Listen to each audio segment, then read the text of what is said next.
Good afternoon, class. In the previous video, I had completed the Unit 2 in Working Capital Management. In the last topic, I had discussed marketable securities.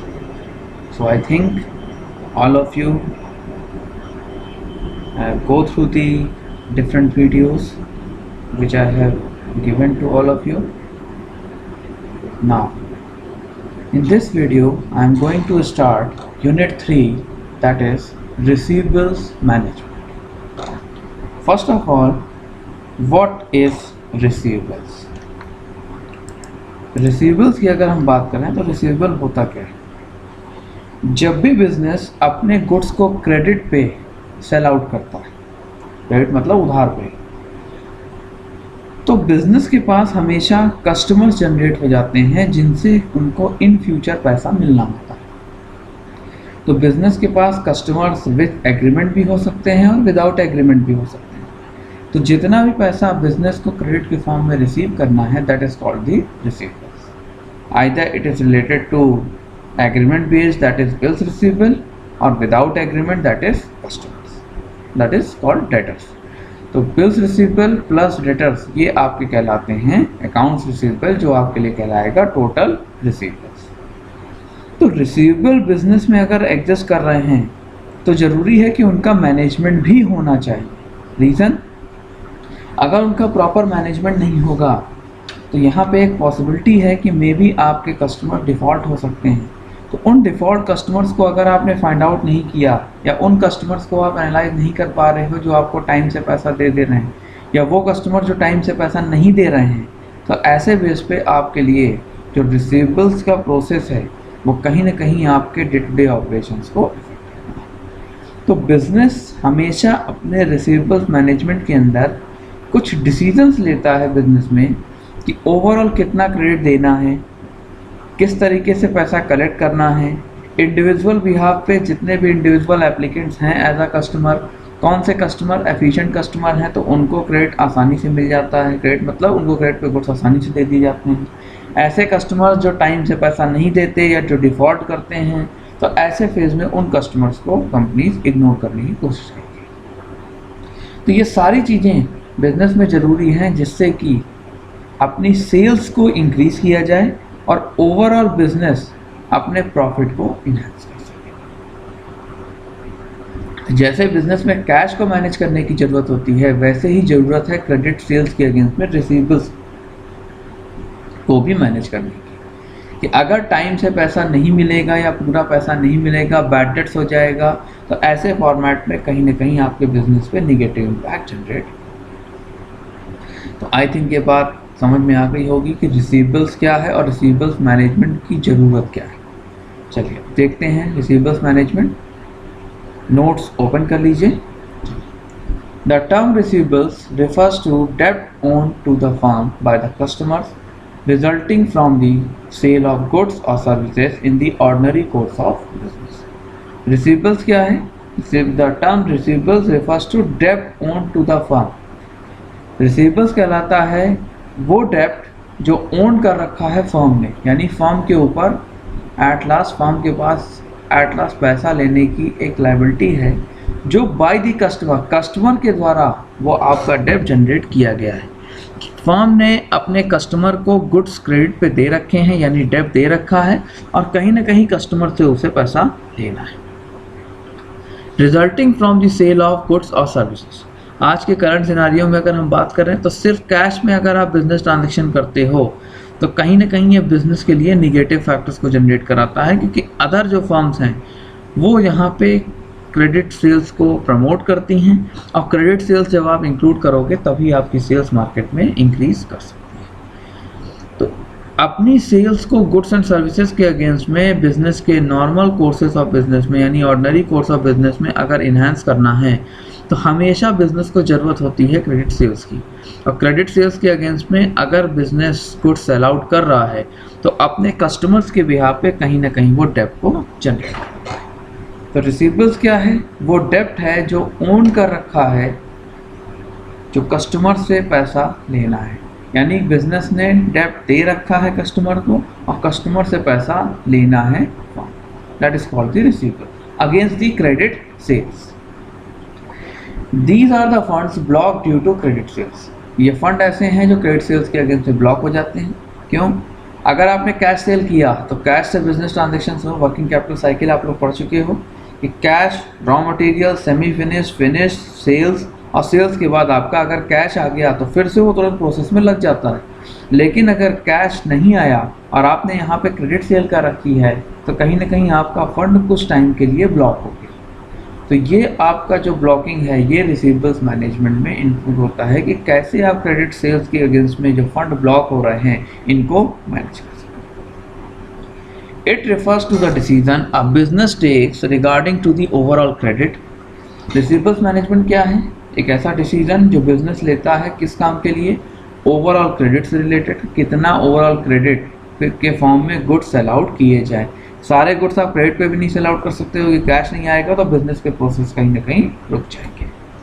Collection policies, business की collection policy क्या होनी चाहिए, कि अपने customer से वो किस format में पैसा कलेक्ट करेगा। And the evaluation of individual credit applicants, और हर एक इंडिविजुअल जो आपके कस्टमर्स हैं, जो एप्लीकेंट्स हैं, उनकी क्रेडिबिलिटी को इवैल्यूएट करना कि क्या वो एफिशिएंट कस्टमर्स हैं, क्या वो आपको टाइम से पैसा दे रहे हैं या कहीं ना कहीं वो डिफ़ॉल्ट जनरेट कर रहे हैं। तो ये सारा डिसीजंस आपके इंक्लूड होते हैं रिसीवेबल्स मैनेजमेंट में, कि कैसे पैसा कलेक्ट करना है, कितना क्रेडिट देना है, इंडिविजुअल एप्लीकेंट्स यानी इंडिविजुअल कस्टमर के बिहाफ पे क्या पोजीशंस हैं, ये सब कुछ आप फाइंड आउट करते हो रिसीवेबल्स मैनेजमेंट के। It is also called trade credit management. इसे हम ट्रेड क्रेडिट मैनेजमेंट भी कहते हैं। ट्रेड क्रेडिट मैनेजमेंट क्यों है? क्योंकि कहीं ना कहीं आप ट्रेडिंग ही कर रहे हो, बाइंग सेलिंग ट्रेड किया जा रहा है। तो जो क्रेडिट पे आपके ट्रेड हो रहे हैं उनको मैनेज करने का काम हम रिसीवेबल्स मैनेजमेंट करते हैं, इसीलिए इसे हम ट्रेड क्रेडिट मैनेजमेंट भी कहते हैं। तो आई थिंक रिसीवेबल्स मैनेजमेंट क्या है ये आप सबको समझ में आ गया होगा। चलिए नेक्स्ट टॉपिक की बात करते हैं, features of receivables management. Receivables management के फीचर्स यानी कैरेक्टरिस्टिक्स क्या हैं, इनकी विशेषताएं क्या हैं।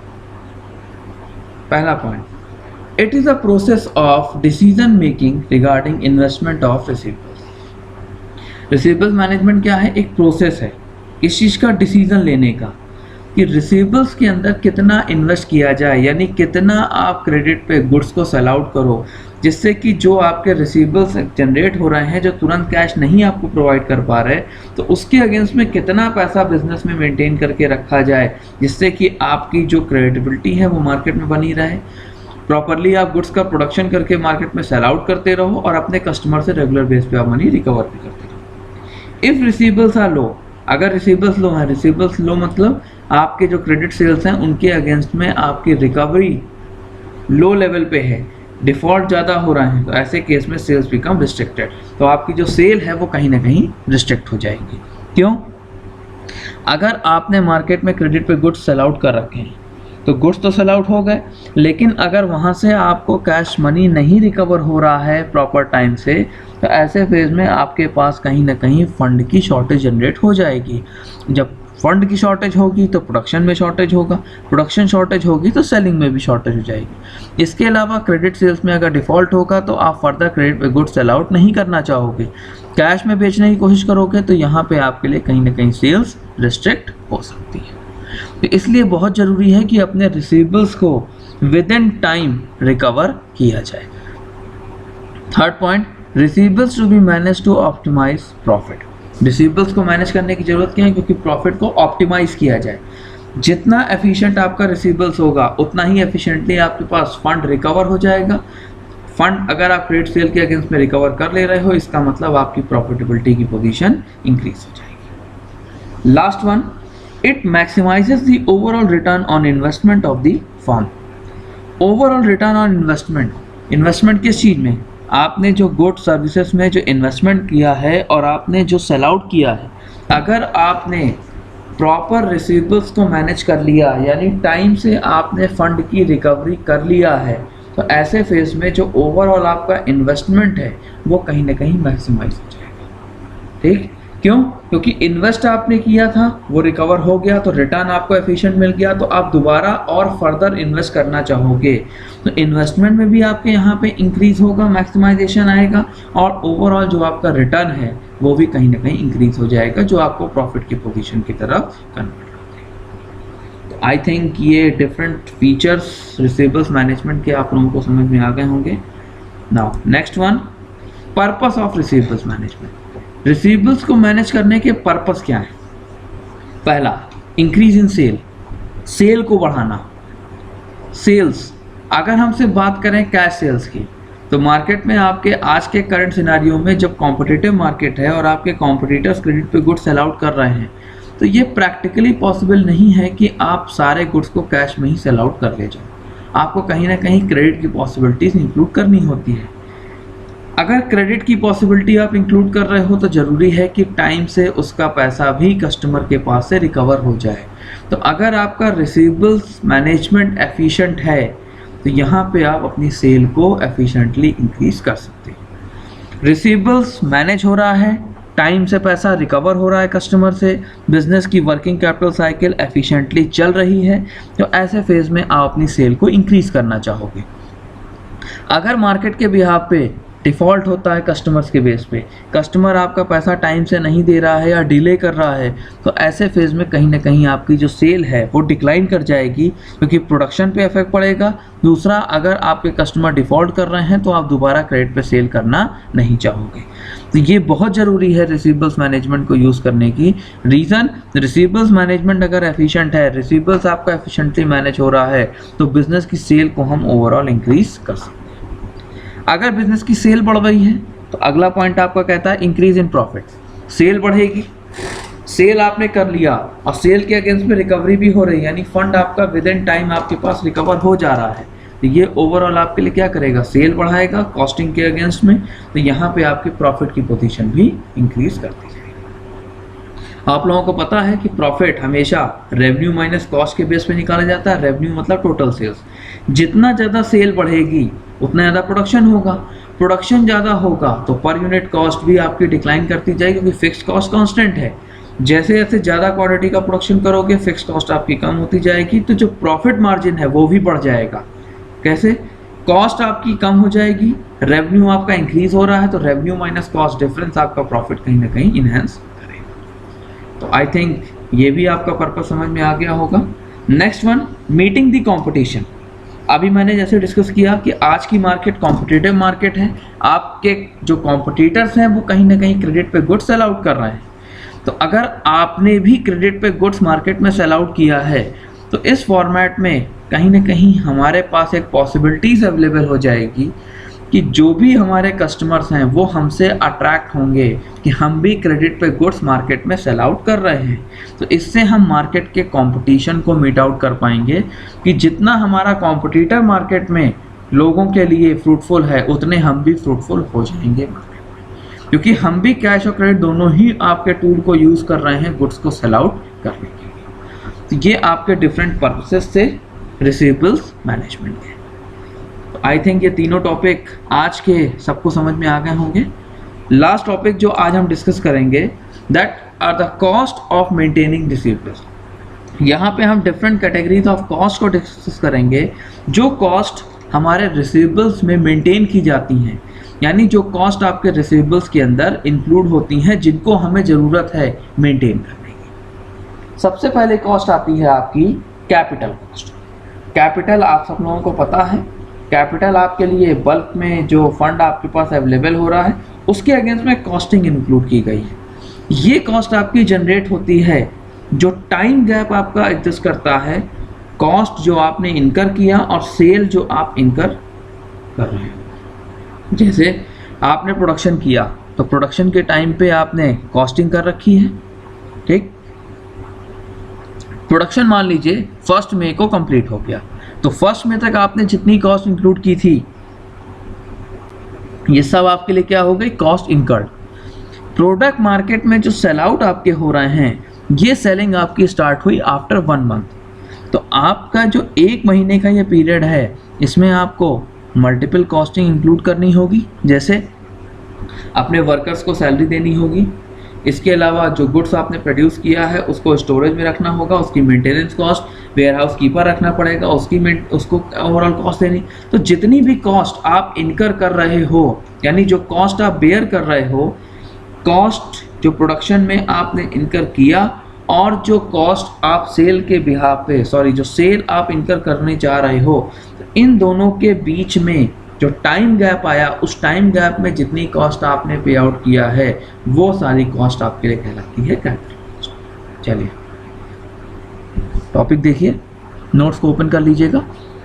अ cost generated as a time gap between cost incurred and sales incurred. Sale किया कब? जब प्रोडक्शन कर लिया, तो प्रोडक्शन करने में कॉस्टिंग हुई होगी, और सेल करने का प्रोसेस हो सकता है आपके में प्रोडक्शन और सेल में कुछ टाइम गैप हो, हमेशा होगा। प्रोडक्शन बल्क में आपने कर रखा है, एक साथ सारे प्रोडक्ट मार्केट में आपके कंज्यूम नहीं हो जाएंगे, धीरे धीरे आप उसको मार्केट में सेल आउट करोगे। तो यहाँ पे आपकी सेलिंग और प्रोडक्शन के बीच में जितनी कॉस्ट आप टाइम गैप में पे कर रहे हो वो सब आपके लिए कहलाएगी कैपिटल कॉस्ट। तो ये भी कहीं ना कहीं रिसीवेबल्स का पार्ट है। क्यों? क्योंकि आप जब मार्केट में गुड सेल आउट करोगे तो उस सेल आउट के अगेंस्ट में आपकी ये जो प्रोसेस टाइम है ये भी कॉस्टिंग बेयर कर रहा है। जितनी ज़्यादा कॉस्ट होगी उतना ही आपके प्रॉफिट पे उसका इफेक्ट आएगा। तो प्रॉफिट को मेंटेन करने के लिए आपको ज़रूरत है कि इस कॉस्ट को आप मैनेज करो। It is the fund raised bye for payment of wages. अभी जैसे मैंने बताया कि वेजेस हमको अपने वर्कर्स को रेगुलर बेसिस पे पे करनी है, तो ये आपका जो कॉस्ट है ये आपके लिए रेज कहाँ से होगी? पहला पेमेंट ऑफ वेजेस से, and to the supplier and even interest against late payment to the supplier. Supplier से मटेरियल खरीदा तो सप्लायर को ही पेमेंट करना होगा, तो ये भी आपके लिए कॉस्ट जनरेट हो रही है टाइम गैप में, क्योंकि सेलिंग के बाद पैसा बाद में आएगा। हो सकता है सप्लायर आपसे इंस्टेंट पैसा मांग ले तो उसे भी देना होगा। इसके अलावा सप्लायर को अगर आप कोई डिले पेमेंट करते हो तो वहाँ पे हो सकता है वो आपके लेट पेमेंट के लिए आपसे कोई चार्जेस ले ले, इंटरेस्ट चार्ज कर दे। ये सारे आपके लिए जो कॉस्ट हैं ये सब आपकी कहलाएंगी capital cost. This fund normally be raise from outside और फ्रॉम रिटेन्ड अर्निंग। तो ये कैपिटल कॉस्ट आपकी मेंटेन कहाँ से की जाएगी? या तो आप इसको आउटसाइड मार्केट से आप रेज करोगे लोन के फॉर्म में, या किसी से आप बोरो करोगे, या आपने जो अपने पास रिटेन्ड अर्निंग मेंटेन कर रखी है उससे आप इस फंड को यूज करोगे। तो बोरो करने से बेटर है रिटेन्ड अर्निंग अपने पास मेंटेन की जाए। रीजन, अगर रिटेन्ड अर्निंग होगी तो ऐसे फेस में आपको जो बोरो आप कर रहे हो मे बी आपको उसके अगेंस्ट में सम रिटर्न पे करना हो, वो पे नहीं करना पड़ेगा। तो जो डबल बर्डन आपके ऊपर जनरेट हो रहा है ये बर्डन आपका कहीं ना कहीं मैनेज हो जाएगा। आई थिंक ये cost that is capital cost आप सबको समझ में आ गई होगी।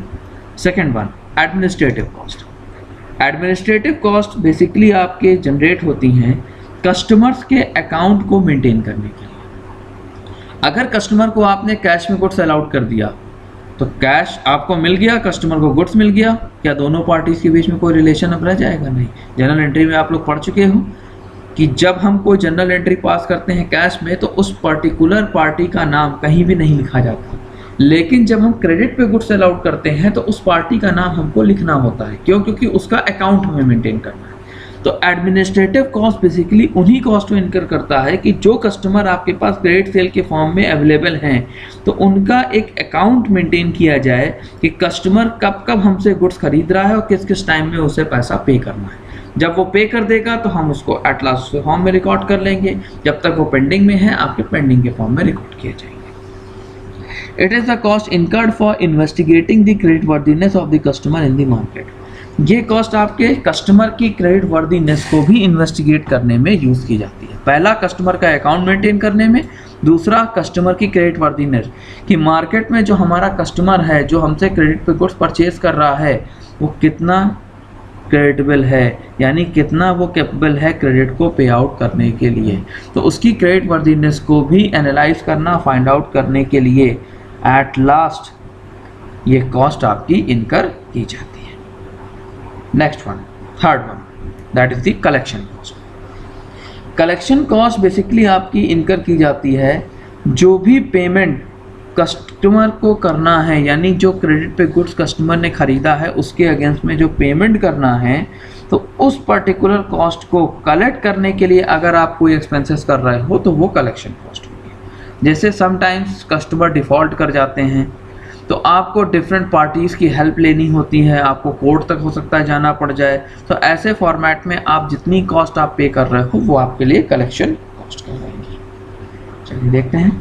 It involves the expenses incurred for collection of payment from credit customer. जो भी आपके क्रेडिट कस्टमर हैं उनसे पेमेंट के अगेंस्ट में जो आप कलेक्शन आपको करना है पेमेंट का, यानी जो पैसा उनको देना है कस्टमर्स को, तो उसको कलेक्ट करने के लिए आपने जितने एक्सपेंसेस पे कर रखे हैं वो सारे एक्सपेंसेस आपके कलेक्शन कॉस्ट में।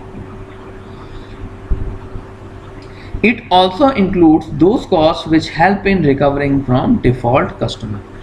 डिफॉल्ट कस्टमर से रिकवर करने के लिए आपने जितने भी चार्जेस दिए हैं, डायरेक्ट इनडायरेक्ट जितने भी आप कॉस्ट इनकर कर रहे हो वो सब आपके कलेक्शन कॉस्ट में इंक्लूड हो जाएगी। क्लियर है सबको? चलिए last that is the defaulting. Defaulting cost called as the bad debts. Bad debts आप लोगों को सबको पता है कि वो डेट जो खराब हो गए, बैड हो गए, यानी वो क्रेडिट कस्टमर जिन्होंने पैसा नहीं दिया, डिफॉल्ट कर गए, तो वो सब आपके लिए डिफॉल्टिंग कॉस्ट कहलाते हैं। तो बिजनेस को जरूरत है कि डिफॉल्टिंग कॉस्ट को भी मैनेज करने के लिए अपने पास सम फंड मेंटेन करके रखें। रीजन, आप एक्सपेक्ट करके चल रहे हो कि रिसीवेबल्स के अगेंस्ट में आपको पैसा मिलेगा और उस पैसे को आप सप्लायर को या अदर किसी पार्टी को पे करके आप अपना प्रोसेस प्रॉपरली रन करा लोगे। कस्टमर डिफॉल्ट कर गया तो ऐसे फॉर्मेट में आपको पैसा नहीं मिला। अगर पैसा नहीं मिलेगा तो आप उसका फर्दर पेमेंट नहीं कर पाओगे।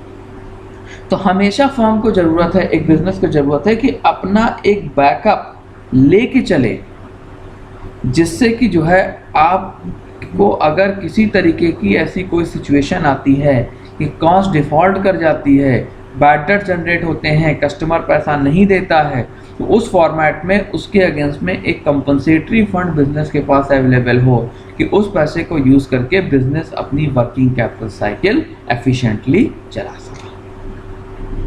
आई थिंक ये चारों कॉस्ट आप सबको समझ में आ गई होगी। कैपिटल कॉस्ट कब इनकर होगी?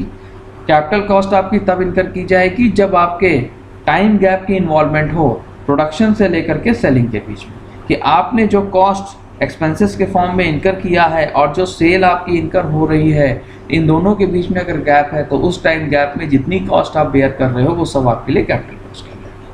एडमिनिस्ट्रेटिव कॉस्ट आपकी बेसिकली एग्जिस्ट करेगी कस्टमर के अकाउंट को मेंटेन करने के लिए जो कॉस्ट आप बेयर कर रहे हो, इसके अलावा कस्टमर की क्रेडिट वर्दीनेस को फाइंड आउट करने के लिए। थर्ड वन है collection cost. Collection cost normally पे करता है एक बिजनेस उन क्रेडिट कस्टमर्स के अगेंस्ट में जो क्रेडिट कस्टमर जिनको पैसा देना है। समटाइम्स नॉर्मली हो सकता है कि आपको अपना कोई रिप्रेजेंटेटिव भेजना पड़े और रिप्रेजेंटेटिव के बेस पे आपको कलेक्शन करने में उसको कुछ चार्जेस देने पड़ रहे हैं, तो यहाँ पे आपके लिए वो कलेक्शन कॉस्ट हो गया। इसके अलावा आपका कस्टमर डिफ़ॉल्ट कर जाए तो डिफ़ॉल्ट के केस में आपने किसी थर्ड पार्टी को पैसा दिया है या आपने कोर्ट में आपने लीगल मैटर्स में कोई चार्जेस पे किए हैं, ये सारे आपके कलेक्शन कॉस्ट में इंक्लूड हो जाएंगे। And last one that is the defaulting cost. Defaulting cost आपकी तब जनरेट होती है जब कस्टमर आपका डिफ़ॉल्ट कर जाए और पैसा देने से मना कर दे, तो ये सिचुएशन आपकी बैड डेट्स की होती है। बैड डेट्स की सिचुएशन में हमेशा एक ऑर्गेनाइजेशन को ज़रूरत है कि सम फंड अपने पास मेंटेन करके रखे, जिससे कि बैड डेट्स होने पे अपने बिजनेस के प्रोसेस को एफिशिएंटली वो चला सके और उसकी रिकवरी में भी कि बैड डेट्स अगर आपके जनरेट हो रहे हैं, बिजनेस फिर भी एफर्ट कर रहा है कि वो कहीं ना कहीं आपके रिकवर हो जाएं, तो ऐसे फॉर्मेट में आपको कहीं ना कहीं ज़रूरत है अपनी डिफ़ॉल्टिंग कॉस्ट को मैनेज करने की। तो ये आपका आज का लेक्चर था रिगार्डिंग द रिसीवेबल्स मैनेजमेंट। तो ये जितनी चीज़ें मैंने बताई हैं इन सबको आप प्रॉपरली अपने नोट्स के साथ लेक्चर मेरा सुन लीजिएगा, प्रॉपरली समझ लीजिएगा। रिसीवेबल्स मैनेजमेंट में रिमेनिंग जो पार्ट बचे हुए हैं इनको हम अगले वीडियो में डिस्कस करेंगे। Thank you.